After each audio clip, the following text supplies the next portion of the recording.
I'm always delighted to be with Saul News. This has been such a leader in the conservative movement and the Republican Party. Welcome to the Saul's Newsstand News Rewind for September 30th, 2022.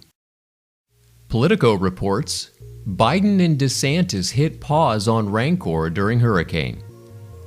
For now, President Joe Biden and Republican Governor Ron DeSantis have set politics aside to deal with the aftermath of Hurricane Ian in Florida.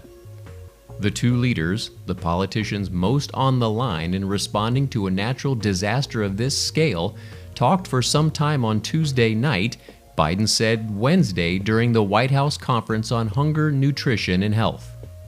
DeSantis, for his part, has thanked the Biden administration and the Federal Emergency Management Agency for its quick response to his state's needs.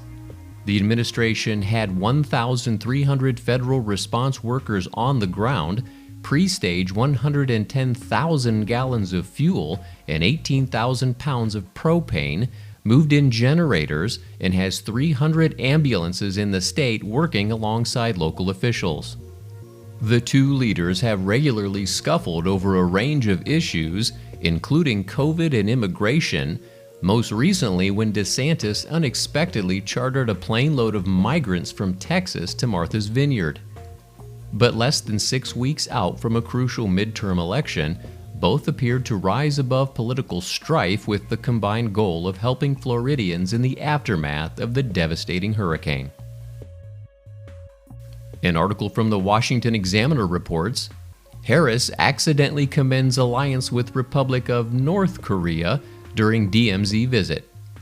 Vice President Kamala Harris accidentally commended the country's strong alliance with the Republic of North Korea during a speech at the demilitarized zone located on the Korean Peninsula. So the United States shares a very important relationship, which is an alliance with the Republic of North Korea. And it is an alliance that is strong and enduring. Before visiting the DMZ, Harris met with South Korean President Yoon Suk-yeol to discuss the country's economic and technological alliances.